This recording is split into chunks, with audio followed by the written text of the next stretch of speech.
Everyone at Jefferson High thought they knew Mike Dawson.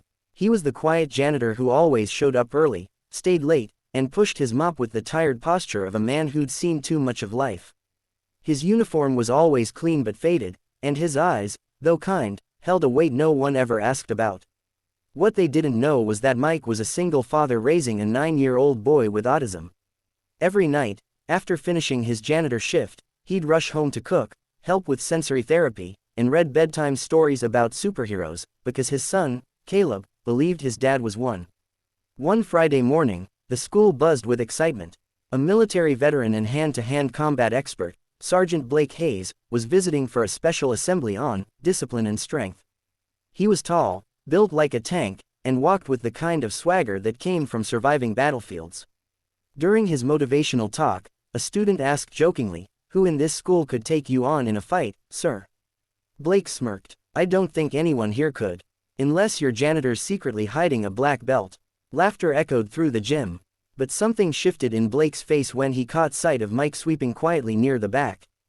There was a pause, a twitch of recognition, and then the unexpected happened. Blake stepped forward and said, "Actually, let's put it to the test." "Janitor Mike, care for a friendly sparring match?" Gasps rippled across the room. Mike looked up slowly, his face unreadable. He didn't say a word. He just nodded and calmly walked onto the mat like he was tying his shoes.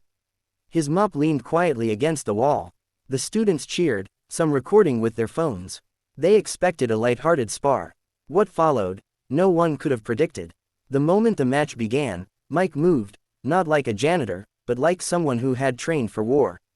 Every dodge, every counter, was controlled, precise, and powerful. In under a minute, he disarmed Blake's moves with ease and gently pinned him without causing harm. The gym fell silent. Not a phone clicked, not a breath was heard. Blake chuckled breathlessly, stunned but respectful. "Where the hell did you learn that?" Mike stood up, offered him a hand, and replied softly, "Before I cleaned floors, I served 12 years as a Marine. Special Forces. But I gave it up when my wife passed. My son needed me more than the battlefield did."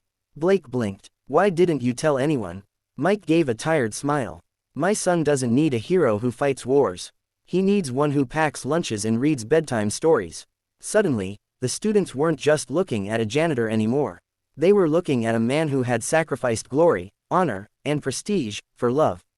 Later that day, Blake approached Mike outside the gym while he was repairing a leaky sink. "I came here to teach kids about discipline," Blake said. "But you taught me something better, humility." Mike simply nodded. "We all fight different battles.